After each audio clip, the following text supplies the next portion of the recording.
como las verdades. En su obra Igualdad y Parcialidad, Thomas Nagel sostuvo que con todo lo importante que sea evitar el utopismo, no es menos importante evitar la opción diametralmente opuesta, es decir, el crudo y miope realismo. Sucede que frente a un panorama que nos despierta inquietudes y frente a esas situaciones que podemos calificar de injustas, uno puede sentir la necesidad de trabajar con el objetivo de cambiar esa realidad. Surge así hasta un espíritu revolucionario que, si bien es cierto, no traerá siempre las consecuencias que fueron pensadas desde un primer momento. Vale la pena reflexionar acerca de esos acontecimientos que son propiciados con motivos loables, nobles, pero a veces también marcados por medios que no invitan sino al cuestionamiento. Si se revisa la historia de Bolivia, se pueden encontrar a muchas personas que han acometido la transformación de su sociedad y, en definitiva, el triunfo de una justicia que para muchos puede ser también cuestionada. En este caso, hoy aprovecharemos para conversar durante los siguientes minutos sobre la figura de Andrés Ibáñez, abogado, político y quien protagonizó un acontecimiento de gran valía, al menos si se revisa la historia de manera objetiva y se dejan de lado numerosos prejuicios. Con este propósito nos acompaña la licenciada Paula Peña, reconocida historiadora, catedrática de la Universidad Autónoma Gabriel Rey Moreno, directora del Museo de Historia y, entre otros meritorios reconocimientos, es además miembro de número de la Academia Boliviana de Historia. Muy buenos días, licenciada Paula, y gracias por estar una vez más en el programa. Buenos días, Enrique, Mauricio, don Freddy, y saludos a su radioaudiencia. Bueno, muchas gracias por esta invitación. Sería bueno que recordemos a todos los radioescuchas por qué estamos hablando de Andrés Ibáñez en esta fecha. El 1 de mayo de 1877, Andrés Ibáñez fue fusilado en una propiedad San Diego en la frontera con Brasil. Por lo tanto, este año se cumplen 140 años de ese fusilamiento. El Museo de Historia hizo un requerimiento a la Asamblea Legislativa Departamental para que se pudiera declarar esta fecha, o la fecha del 1 de mayo, el Día del Trabajo, y en función de Andrés Ibáñez. Yo no dejo de valorar los sucesos en Chicago: 8 horas para trabajar, 8 horas para descansar y 8 horas para hacer lo que nos da la gana, como decían esos obreros. Pero mucho antes de lo sucedido en Chicago, en Santa Cruz de la Sierra, se llevó a cabo una revolución conocida como la Revolución de la Igualdad y por el Federalismo de Andrés Ibáñez. Muchos autores consideran que este es el primer movimiento obrero en Bolivia, empezando por Lora, en sus varios tomos del movimiento obrero en Bolivia. Él lo toma a Andrés Ibáñez como el primer movimiento social defendiendo, digamos, los derechos de los trabajadores. También Montenegro considera que Ibáñez es el abanderado de la lucha obrera. Por eso se solicitó, pero hasta la fecha no se ha logrado, porque efectivamente el 1 de mayo tiene un valor mundial, pero también para nosotros tiene un valor local.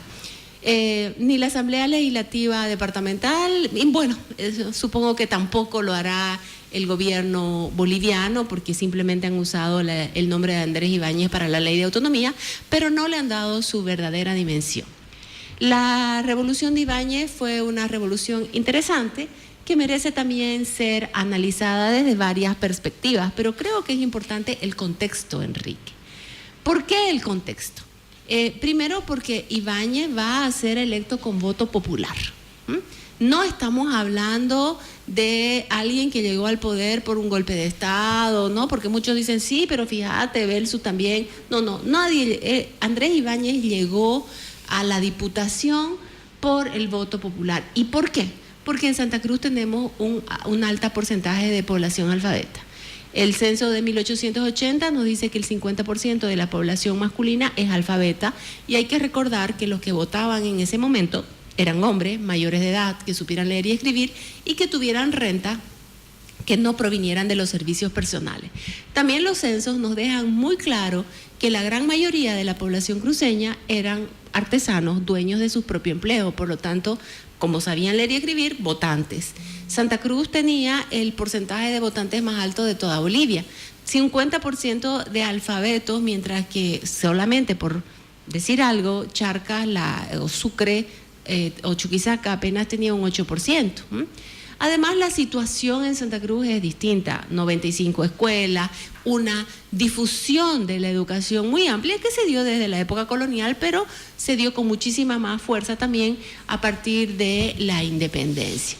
Entonces, es un hecho distinto a cualquier otro movimiento porque Andrés Ibáñez gana la diputación de manera electoral, digamos, por la vía de los votos. Eso es importante. Como también es importante entender la conformación de la sociedad cruceña, una sociedad que evidentemente es una sociedad rural. Algunos autores hablan de una sociedad feudal porque era rural. Lo rural no es feudal.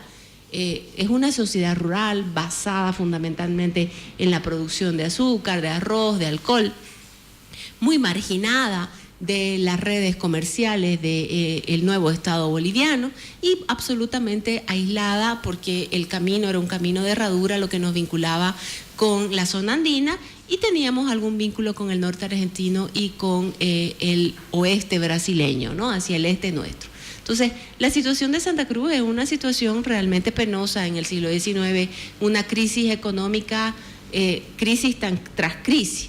En 1872 el Estado boliviano dicta una ley de libre cambio y todos los productos cruceños no pueden competir con productos que entran de Chile y de Perú en ferrocarril.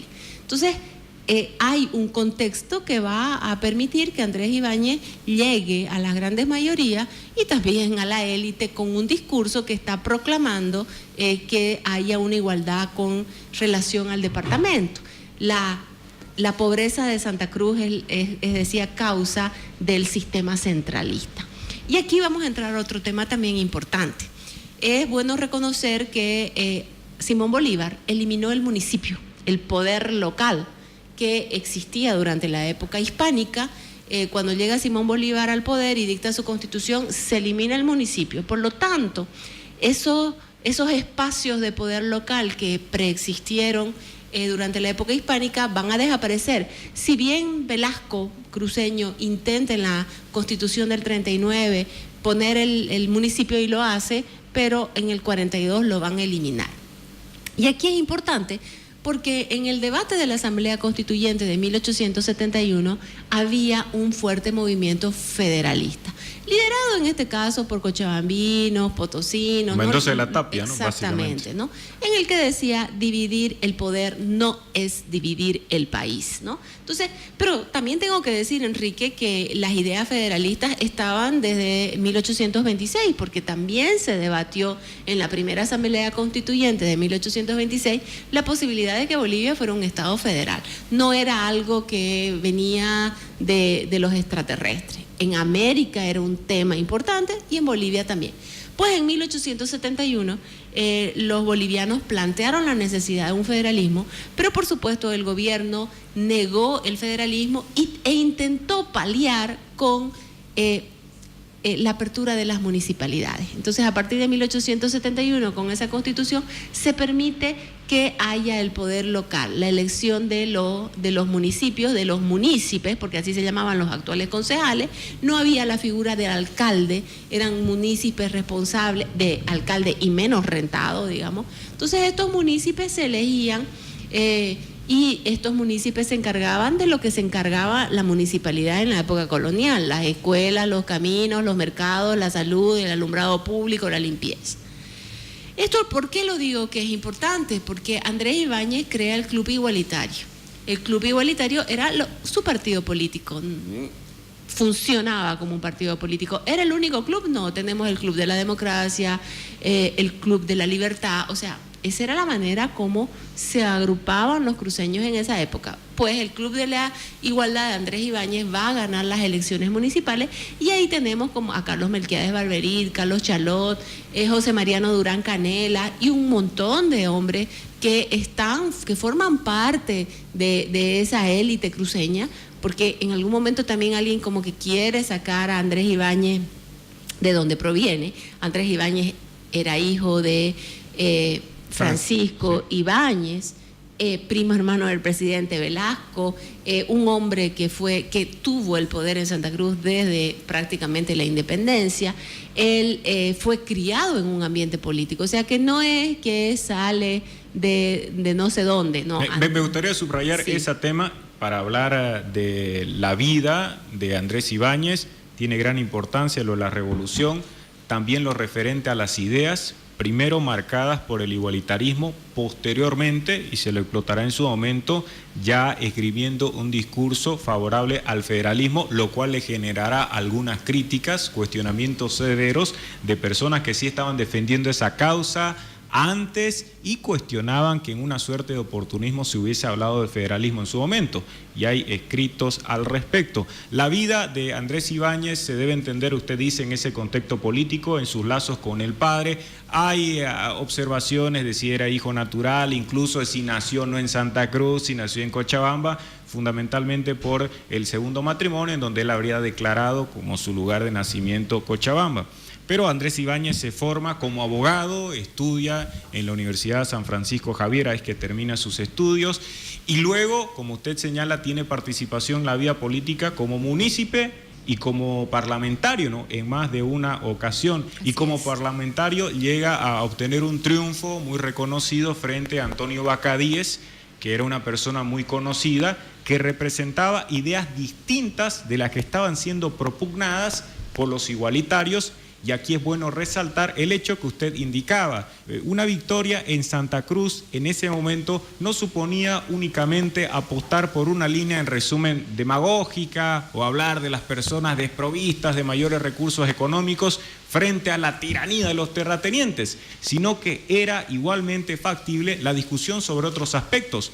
El hecho de que Santa Cruz haya tenido un número de votantes superior al de muchas ciudades, salvo el caso de Sucre, y si hace una comparación desde el punto de vista del porcentaje, desde luego que es algo extraordinario, ya hacía posible otra clase de discusiones en esa materia, porque como era un voto censitario, significaba que para acceder al ejercicio de los derechos políticos era necesario cumplir con una serie de condiciones. Entonces, en ese ambiente sí se podía discutir acerca de otros fenómenos. La victoria electoral definitiva frente a Bacadíes, y antes igual había triunfado, no se explica solo por tener en síntesis el apoyo de las masas, de los movimientos, de los grupos populares, porque en muchos casos esas personas no podían votar.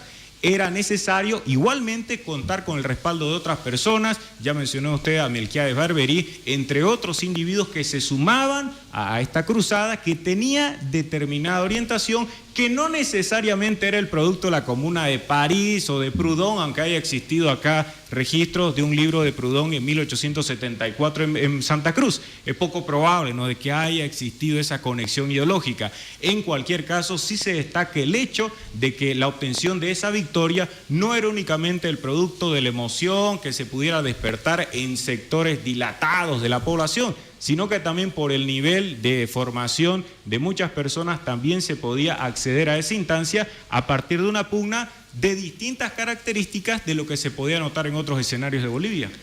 A ver, Enrique, sobre Andrés Ibáñez y su origen. Andrés Ibáñez es hijo de Francisco Bartolomé Ibáñez Velasco. Hemos encontrado su partida de nacimiento, es más, la encontró Julio Rivera, un genealogista. Andrés Ibáñez Gil, hijo de María de la Paz Gil, nació en Puerto Pailas y nació en 1843. En el Museo de Historia, en nuestros archivos, esta partida de nacimiento fue encontrada por este investigador, está a disponibilidad de quien quiera ver. En nuestros archivos judiciales en el Museo de Historia tenemos los testamentos de Francisco Bartolomé Ibáñez. Y en todos los testamentos, Francisco Bartolomé Ibáñez nombra a todos sus hijos, porque Andrés Ibáñez no es su único hijo. Y este Andrés Ibáñez Gil fue criado por la esposa de don Francisco Bartolomé Ibáñez, su única esposa, la señora Leocadia Silva, que lo crió desde niño. Entonces, eso está absolutamente documentado.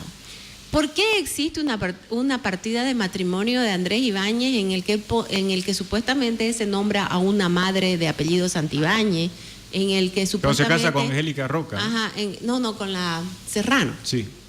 Cuando se casa con Serrano. ¿Por qué dice eso? No lo sé. Pero las pruebas que para mí son importantes son los testamentos de su padre. porque el heredero casi universal del padre va a ser Andrés Ibáñez Gil. Y es más, también tenemos el testamento de Andrés Ibáñez, cuando se divorcia de su primera esposa Serrano, con la que tuvo 3 hijos. Él los nombra, está firmado por él. Digo, si esos documentos alguien quiere considerar que no son válidos, bueno, la historia se hace con documentos. Entonces, Andrés Ibáñez Gil nació en Santa Cruz, él estudió en Santa Cruz, formaba parte de la élite, tenía ideas distintas que Antonio Bacadíes, pero formaban parte del mismo grupo social. Andrés Ibáñez, su casa era aquí en la calle Vallevián, donde ahora creo que están los obreros constructores, tenía una quinta, o sea, no era un hombre salido de las clases y de las masas populares. Venía del poder político. Por otro lado, Andrés Ibáñez estudió Derecho en Santa Cruz, porque hay que saber y decir que en Santa Cruz había una escuela privada de Derecho. Los 3 primeros años de todos los abogados los hacían en Santa Cruz de la Sierra. Aquino Ibáñez, entre otros, estoy nombrando. Tenemos toda la documentación al respecto. Andrés Ibáñez entonces hace esos 3 años en Santa Cruz y de ahí se va a Chuquisaca a culminar sus estudios, porque no había universidad, pero sí había una escuela privada que habilitaba por esos 3 años. Efectivamente, después de la Constitución de 1871, él va a formar su club igualitario, va a ganar las elecciones a la Diputación del 72, las diputaciones eran cada 2 años, va a ganar la del 74, que es la más célebre, la que todos conocen con Antonio Bacadíes, un médico también, que tenía el Club de la Democracia, creo, Antonio Bacadíes, y que bueno, la derrota con Ibáñez lo va a llevar a que se vaya al Beni y se convierta en un gran empresario de la goma, ¿no? No sé hasta qué punto podemos decir que fue que perdió, porque creo que al fin de cuentas ganó, porque se convirtió en un creador de imperio. Entonces, Andrés Ibáñez gana esas elecciones. Su partido político, nosotros podemos ver las actas municipales que están también en el archivo, y podemos ver que su partido político está ganando las elecciones. Van a ser los que cambien la plaza con Carlos Chalot. Ellos van a mantenerse en el poder incluso un año después de la muerte de Ibáñez. El Club Igualitario manejaba el municipio de Santa Cruz. A propósito de esa última gran victoria, para ir avanzando en lo referente a los acontecimientos políticos y antes de hablar de la famosa revolución igualitaria, hay que pensar en el contexto, porque existían críticas que se planteaban a nivel nacional en contra de la presidencia de Tomás Frías. Y el año 1875 será importante porque se gesta un movimiento que tiene la participación de Andrés Ibáñez, que coincide con ese propósito, con Daza, y que luego, habrá que explicar primero qué sucede antes, pero luego ya se produce hasta una amnistía en 1876 y ahí se lleva adelante otro proceso electoral. Pero antes, ese año es relevante desde el punto de vista de los acontecimientos políticos, de la oposición que se ejercía en contra del gobierno de entonces y de los acuerdos hasta ese momento firmes que se establecían entre quienes estaban propugnando y defendiendo los intereses desde el punto de vista de Daza, que coincidían de manera circunstancial igualmente con los de Andrés Ibáñez. Efectivamente, Andrés Ibáñez se levanta en el Trompillo y en los Pororós, la una en marzo y la otra en noviembre, se levanta contra el gobierno, va a ser derrotado, ¿no? La derrota de los Pororós es mucho más grande, ¿no? Tiene más heridos. Para los que no saben, los Pororós es el punto donde se bifurca el camino, que sigue siendo el mismo actualmente, solo que no hay una valla que diga aquí es el Pororó. Los Pororós, por si las dudas, es un árbol que tiene una flor blanca que parece un pororó, por eso se le dice Pororó al Pororó. Este punto es pasando el Río Grande, los que van siempre para el este, uno va por la carretera y si sigue hacia el norte va a San Javier, si va hacia el este va a San José, es donde se bifurca la carretera. No San Ramón, por si las dudas, porque a veces la gente ha confundido, no, mucho más antes, donde se bifurca, creo que aparece ahí la A5, no sé qué carretera. De cualquier manera, en ese lugar se da el enfrentamiento, o sea, Andrés Ibáñez está liderando los enfrentamientos contra el gobierno. Y finalmente, en el año 76, él también va a liderar en Santa Cruz de la Sierra la votación para Daza. Eso es importante, la votación para Daza. Daza se había presentado a las elecciones y efectivamente Daza gana las elecciones en Santa Cruz de la Sierra, solo que en ese momento no hay internet, no hay nada. Cuando los cruceños se enteran, Daza había dado un golpe de estado, pero Daza ganó en Santa Cruz de la Sierra. Aquí hay algo que es bien interesante. Daza ganó las elecciones de Santa Cruz, pero nombró como prefecto a Demetrio Roca. Que era adversario de Andrés Ibáñez. Ambos dacistas, sí, pero adversario de Ibáñez. Joven como Ibáñez, sí. Ambos eran jóvenes muchachos de 33 años que estaban ambos apoyando a Daza, y Daza lo nombra a este señor Demetrio Roca. Por supuesto que hay levantamientos, lo meten preso a Ibáñez, y estando Ibáñez preso va a haber una huelga de la guardia, de los que estaban trabajando. Ibáñez le paga su sueldo, se levanta, sale de la cárcel. Y aquí es interesante porque el 1 de octubre de ese año Andrés Ibáñez va a ser nombrado prefecto en un acta del pueblo, se llama así, firmada por más de 900 personas. 957, digamos casi 1000 personas, en una ciudad donde habían solamente 4000 varones, y estoy hablando de varones de todas las edades. Por lo tanto, estamos hablando de un grupo importante de gente que sí apoyaba a Ibáñez. Se resalta en ese hecho de que no se estaba actuando en contra de modo abierto del presidente Daza, sino que por el contrario se destacaba su autoridad, pero entendían que era necesario actuar de esa manera. Ahí va. Entonces, no es contra el Estado, sino el derecho que tenemos los ciudadanos de elegir a nuestro prefecto. Ahí comienza la revolución igualitaria. Ahí comienza la revolución igualitaria. O sea, elegimos, la gente es como un cabildo, ¿no? Lo nombran Ibáñez, Ibáñez queda como prefecto y comandante general. Exactamente. En ese momento y durante mucho tiempo de la historia republicana, el prefecto también va a ser comandante general. Entonces, asume Andrés Ibáñez ese cargo. Nadie dudaba de su fidelidad a Daza, pero evidentemente tiene enemigos también internos.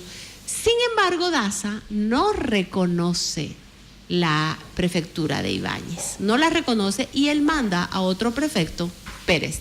Juan José Pérez. Exactamente. Lo manda a Juan José Pérez, y Juan José Pérez e Ibáñez van a cohabitar, como dirían los franceses, en el poder, ¿no? Le entrega la prefectura en diciembre de 1876. Pero ahí va, permítame, en diciembre Andrés Ibáñez y toda su gente van a hacer una junta federal y van a proclamar el 25 de diciembre el Estado federal. Y es en ese momento que el Estado boliviano envía su ejército. Cuando la gente dice Andrés Ibáñez lo mataron por igualitario, no por federalista, es gente que no ha leído y que ni siquiera puede ver la sucesión de los hechos. Porque efectivamente, cuando Andrés Ibáñez cuando fue nombrado prefecto, no atentaba contra el poder de Daza. Se había nombrado prefecto, Daza nombra a otro, no hay enfrentamiento serio, pero cuando Andrés Ibáñez y el Club Igualitario promueven la idea de un Estado federal, en ese momento el Estado Central Boliviano reacciona y va a enviar a su ejército, liderado por el mismísimo ministro de Guerra Villegas, a reprimir el levantamiento federal de Andrés Ibáñez. Si Andrés Ibáñez lo van a matar en mayo del año siguiente, porque esto fue el 25 de diciembre de 1876, si Andrés Ibáñez lo van a matar 5 meses después, va a ser justamente por el federalismo. ¿Cuáles fueron esos elementos? Y ya usted nos ha ido detallando este proceso de la revolución. Primero, las características de esta revolución igualitaria y todo aquel proceso que pasó a partir de este diciembre hasta llegar a mayo con la muerte de Andrés Ibáñez. A ver, en el entendido de que Ibáñez tiene un apoyo de las mayorías, porque tenemos una gran cantidad de gente que vota en Santa Cruz. Tenemos el 50% de población alfabeta que estaba votando. En el entendido de que tiene personas que lo están apoyando en su prefectura, en esos primeros momentos no hay problemas. El problema o los problemas se van a suscitar a partir de enero de 1877. Andrés Ibáñez se va a levantar, va a buscar apoyo a las provincias se lo van a dar efectivamente, algunos más que otros. Él va a dejar al paraguayo aquí y van a comenzar ahí en ese momento a cometerse abusos. Incluso vamos a ver nosotros a partir de la prensa, de los diarios que hay, gente que apoyaba a Ibáñez, va a comenzar a quitarle el apoyo porque van a entrar, qué sé yo, a una tienda y van a confiscar todo, ¿no? Entonces, porque evidentemente una revolución necesita dinero, necesita armamento, necesita pertrechos, ¿no? Y a Andrés Ibáñez no lo tenía. Entonces va a empezar el saqueo de la tienda, la gente va a temer. Hay una frase muy típica de Gabriel René Moreno, que están los cierrapuertas, que todo el mundo se encerraba. Sí va a haber una fase de abuso, que creo que es la fase que va a desilusionar a algunos de los partidarios de Ibáñez. Cuando Ibáñez vuelve, va a volver todo a la normalidad, pero evidentemente ya el ejército boliviano estaba tras sus pasos y finalmente lo van a perseguir, porque imagínense, Andrés Ibáñez escapa desde Santa Cruz de la Sierra yendo hacia Brasil. San Diego queda a 25 kilómetros de la frontera de Brasil, en el camino a San Matías. Lo van a encontrar y lo van a encontrar desprevenido y lo van a fusilar. ¿En una hacienda? En una estancia, sí, en una estancia que se llamaba San Diego. Y lo van a fusilar sin juicio previo, ¿no? Simplemente va a ser una ejecución a él y a sus hombres, ¿no? Entonces, de ahí, digamos que nadie merece ser ejecutado sin un juicio previo o por lo menos sin que se escuche. Que no vayan a creer, hay gente que me ha dicho, tengo la foto del juicio. No tiene la foto del fusilamiento, lo que tiene la foto es de una obra de teatro que se llevó a cabo 30 años después en Santa Cruz de la Sierra y mucha gente que recordaba, digamos, el fusilamiento. Donde se recrea eso. Exactamente. La muerte de Ibáñez no acabó con las ideas federales en Santa Cruz, ¿no? Las ideas siguieron vigentes. Como bien decía Enrique, había una asociación federal. Estaba Felipe Leonor Rivera, ¿no? Felipe Leonor Rivera, pero podemos ser federales desde cualquier perspectiva, ¿no? O sea, el hecho de ser federal no hace que todos los federalistas estén en una misma bolsa. Estaba la asociación federal, las ideas federales siempre estuvieron presentes en Santa Cruz, estuvieron presentes desde 1826, ¿no? Había gran cantidad de exiliados argentinos en Santa Cruz, o sea que no eran ideas que no se debatieran, que eso es lo importante. Sí había debate. Lo que no existía era esa conexión en principio con el movimiento igualitario. En otras palabras, este Club de la Igualdad no nació siendo federalista, sino que después adoptó ese ideario. Yo no sé hasta qué punto, Enrique, porque la verdad hay que estudiar más, y hay varios estudios, y tengo que decir, pero hay que seguir estudiando y escarbando más. En los discursos de Ibáñez, ¿no? La situación precaria de Santa Cruz, una economía en crisis profunda. Los decretos de 1872 nos habían destruido y aquí 4 años después se sentía. Santa Cruz estaba en una crisis muy profunda, estaba perdiendo todo el mercado andino. No teníamos dónde vender, que después vamos a paliar esa situación con el mercado veniano a partir de 1880, cuando comienza a producirse goma elástica. Otra es la historia, pero la década de 1870 fue una década crítica para los productores cruceños. Vendíamos nosotros azúcar al norte argentino, a Tucumán. Sin embargo, las políticas proteccionistas del Estado argentino van a cerrar de alguna manera, igual que de Brasil, la frontera con Bolivia. Y sobre todo los tucumanos van a comenzar a producir su propio azúcar, estableciendo sus propios ingenios. Incluso nosotros tenemos los datos de cómo muchos de los chirihuanos, de los guaraníes, se van a trabajar en esos ingenios porque tenían la expertise ganada en Santa Cruz. Además de eso, también le vendíamos arroz, ¿no? Santa Cruz producía todo el arroz que Bolivia comía, vendía arroz a la Argentina, vendía mozuelas, vendíamos qué sé yo, muchas cosas, vainillas, café, que se exportaban. Perdimos el mercado andino, estábamos perdiendo el mercado argentino porque además era una frontera internacional. Perder un mercado nacional es peor, digo, porque cómo es que es posible que esto suceda. Sin contar que el Estado boliviano decidió poner impuestos a la producción cruceña. Es decir, mientras liberaba de impuestos a la compra de azúcar de Perú, va a ponerle impuestos a la venta de azúcar cruceño. Parece tonto, pero es real. El Estado le había puesto unos impuestos, incluso comenzó a intentar producir azúcar de maíz en Cochabamba para que no se compre el azúcar cruceño. Entonces, todo esto está absolutamente documentado. La situación era muy crítica, por lo tanto, ¿cómo entendemos igualdad? Porque sería un error entender la igualdad de Andrés Ibáñez como la igualdad de la Revolución Rusa, digamos, ¿no? O la igualdad que plantea Andrés Ibáñez, como lo dice Orestes Arnés, que creo que logra comprender a profundidad el levantamiento de Ibáñez, es más bien vinculada a la Revolución Francesa, ¿no? Esa igualdad de todos ante la ley, ¿no? Entonces, y evidentemente se va a casar con el federalismo porque me imagino que se dio cuenta Ibáñez que la igualdad no iba a ser posible de su región frente a un Estado absolutamente centralista. Luego de haber señalado este desarrollo histórico de la revolución igualitaria, desde su punto de vista, licenciada Paula Peña, ¿cuál es el legado de Andrés Ibáñez? ¿Qué puntos hay que destacar y subrayar?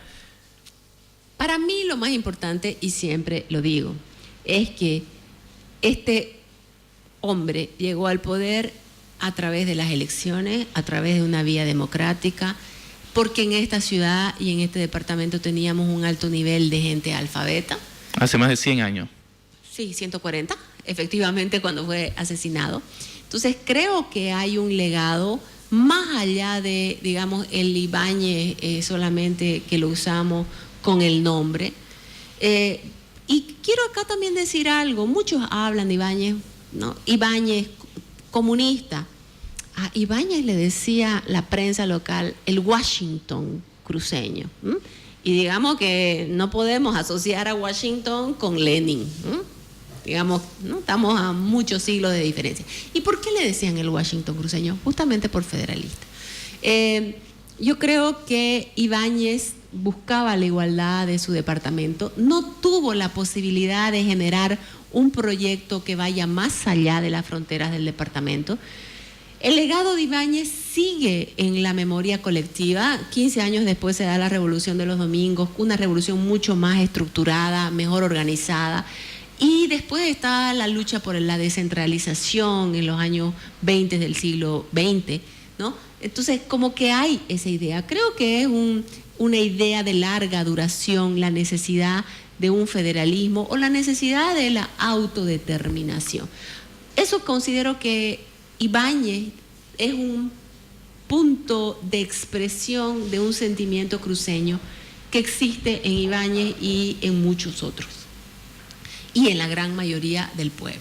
Ahora, todos hablan de Ibáñez, ¿no? Siempre escucho, ay, sí, la élite lo mató.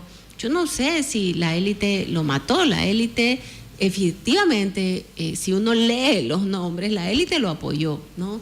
Ya cuando se dan los abusos de la propia revolución va a perder apoyo, pero es el Estado el que lo fusila, es el Estado boliviano, el Ejército Nacional que viene y fusila a Ibáñez. Pero considero que en el último tiempo se ha avanzado, tenemos trabajos importantes como el del doctor Edgar Moreno, el doctor Ñeco Moreno, que ha publicado 2 libros que son altamente recomendables, porque Ñeco Moreno nos muestra ahí una situación política de Santa Cruz poco conocida, ¿no? Generalmente la gente dice no, en Santa Cruz allá no pasa nada, la gente, no, ahí él muestra una efervescencia política y ahí se puede deducir mejor lo de las luchas de las ideas.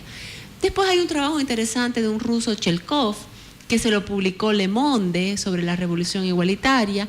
Es muy interesante leerlo, ese librito yo lo compré lo vendía Le Monde, ¿no? en todos los puestos. Es un libro que merece la pena ser leído porque Él es un historiador que va más, es un historiador de los movimientos obreros, reivindica a Andrés Ibáñez, incluso el año pasado publicó en la revista de Indias, una célebre revista de historia sobre el movimiento de Ibáñez, porque él intenta mostrar que este es un movimiento que debe ser reconocido a nivel continental. Y bueno, también están los libros clásicos como el de Pinker, ¿no? El de Emilio Durán Rivera y Guillermo Pinker. Lo interesante en ese libro, que es La Revolución Igualitaria de Andrés Ibáñez, es que están los documentos transcritos. Así por ejemplo, la proclama de la Junta Federal está transcrita. Y yo tengo... Las cartas, hay una carta que dirige Andrés Ibáñez a Demetrio Roca pidiéndole que se reincorpore como prefecto y contestándole. Exactamente, eso es, y yo tengo que agradecer públicamente aquí al doctor Emilio Durán, porque él tuvo la gentileza de donar al Museo de Historia todas esas fotocopias, porque los originales yo no los conozco. ¿Dónde estarán? No lo sé, pero el doctor Emilio nos llevó todas las fotocopias con las que ellos habían trabajado. Están en el archivo histórico para el uso de las personas.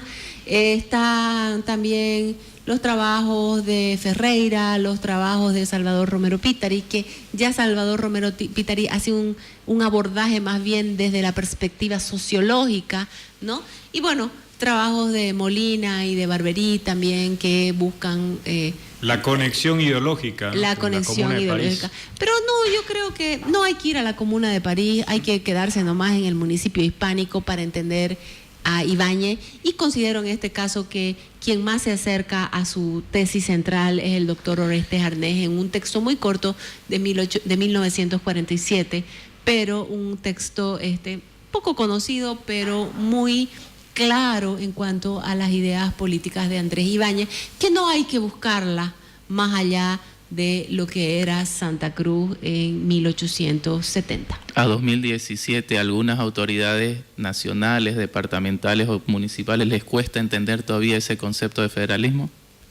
Bueno, yo no creo que ninguna autoridad nacional le cueste entender, nunca va a entender, porque evidentemente el poder central no querrá dividir el poder, ¿no? Más bien lo busca concentrar, y lamentablemente la ley de autonomía que lleva el nombre de Andrés Ibáñez, lejos de crear las autonomías, ha recentralizado el poder. A nivel central no, pero sería pues, nuevamente hago pública la... Pero es el fin altruista, ¿no? De mejorar un país donde es el criterio del gobernante es que el colectivo ciudadano tenga una descentralización político-administrativa, donde tengamos mejores días, donde tengamos como referencia otros países donde sí ha sido exitoso el modelo. Así es, ¿no? O sea, la autodeterminación de los pueblos es un concepto antiguo, ¿no? Y considero que sí, a nivel departamental, nuevamente le volvemos a pedir a la Asamblea Legislativa Departamental, hagan algo por el nombre de Andrés Ibáñez este 1 de mayo, porque los obreros de Chicago tienen su mérito, pero más cerca de nosotros está un líder propio, que además... De los obreros. Claro, de los trabajadores, sí, diría yo, ¿no? Porque, claro, si usamos el término marxista de obrero, no hay industria, ¿no? O sea, no podemos tener la hoz y el martillo. De artesanos, ¿no? Y de todas esas personas. Pero sí de la clase trabajadora, de los menos privilegiados, que sí pensaban y sí debatían. De los que llevaban chaqueta. Exactamente, que no es que andaban tampoco de blanco entero. Es también importante aquí, creo, destacar este tipo de liderazgos que están mostrando una preocupación, porque además esa acusación de Santa Cruz, no, ustedes oligarcas, solo son tal cosa. Creo que desde Santa Cruz podemos ver, incluso desde documentos anteriores a Ibáñez, una preocupación por las mayorías, ¿no? La educación que esté tan difundida muestra pues que es la vía perfecta para que las grandes mayorías puedan acceder a mejores condiciones de vida. Y en Santa Cruz hay otro dato interesante que lo saca Chelkov, dice, mientras en Santa Cruz había una casa cada 7 personas, en La Paz había una casa cada 21 personas, que eso también nos habla de la situación social que se vivía en Santa Cruz. Pobres como bellos como el sol y pobres como la luna, decía el señor René Moreno. No habían diferencias entre pobres y ricos, claro, no habían diferencias probablemente de riqueza, sí, por supuesto de estatus, ¿no? Sabemos que no es lo mismo la riqueza que el estatus, pero era una sociedad básicamente pobre. Basta con ver quiénes iban a la escuela todos los niños, independientemente de su condición social. Un apunte final, y a propósito de lo que usted señalaba, estos abusos suelen relacionarse con Manuel María Fabio, ¿no?, que era el médico paraguayo, y eso denota la importancia, más allá del contexto histórico-social, de las ideas, porque hubo también un peruano que se sumó, y en este caso está un paraguayo que no era cruceño, pero que coincidía en estos postulados que estaban siendo defendidos por Ibáñez. Bien que me tocó lo del paraguayo, yo lo nombré tangencialmente, porque efectivamente él comete... ¿Este paraguayo de dónde viene? Viene de la guerra de la Triple Alianza. De la Gran Guerra. De la Gran Guerra. Esa guerra de la Triple Alianza, que ¿quién había vivido en Paraguay? Tristán Roca. ¿Y quién es Tristán Roca? El prefecto de Santa Cruz 10 años antes, en 1864, el que trajo la imprenta a Santa Cruz, el que tiene todos unos planes de desarrollo de la educación, basta con leerlos. Porque el de la bandera y cuyo secretario fue era Andrés Ibáñez. Por eso le digo, no hay una casualidad. Este señor Tristán Roca, cuando lo sacan de Bolivia, Melgarejo lo saca, se va a Paraguay y en Paraguay crea el primer periódico, El Centinela. Y tengo que decir que ese periódico se publicaba en español o en castellano y en guaraní, porque Tristán Roca sabía que ese periódico llegaba a las grandes masas paraguayas guaraní hablantes. Entonces, es un periódico publicado en 2 idiomas, por el señor Tristán Roca, que después va a ser fusilado también por Solano López. Me imagino que vinculada a este fusilamiento el hecho de que Bolivia, en plena guerra de la Triple Alianza, Melgarejo le cedió a Brasil el Mato Grosso. Y este Mato Grosso era importantísimo porque Paraguay se abastecía desde Santa Cruz. Entonces, me imagino yo que no lo puedo comprobar todavía, pero en eso estamos. Me imagino que Melgarejo pensó que los cruceños querían separarse, como siempre es la idea de todos los gobernantes hasta la actualidad, y cedió el Mato Grosso, este espacio que además estaba tomado por los paraguayos. Recordemos que Paraguay llegó hasta Corumbá. Comentarle que nos ha llegado desde la Brigada Parlamentaria un proyecto de ley para que se declare patrimonio histórico el sitio de San Diego del municipio de San Rafael de Velasco, provincia de Velasco, donde fue ejecutado Andrés Ibáñez. O sea, no basta declarar ese sitio. Yo conozco, he ido con mis alumnos, los restos de Andrés Ibáñez están en el cementerio general. Vaya a la brigada a ver en qué situación está. Lo más importante sería que esa brigada dicte la ley de que en Bolivia el 1 de mayo es por Andrés Ibáñez, no por los... Yo sé que son antiimperialistas y que prefieren rendir homenaje a los obreros de Chicago, pero sería bueno que comencemos a descolonizarnos y comenzar a hacer lo nuestro. Muchísimas gracias, licenciada Paula Peña, por haber estado en Contraviento y Marea una vez más. No, gracias a ustedes. No digo que esté mal el de no declarar, habría que declarar también La Colorada, que es el barrio, la Quinta de Ibáñez, como también un lugar histórico. Los Pororos, sería bueno que la Brigada Parlamentaria, pero que nos demuestre su descolonización nombrando a Andrés Ibáñez el líder de los obreros. Esperamos tenerla nuevamente en otro programa. Gracias.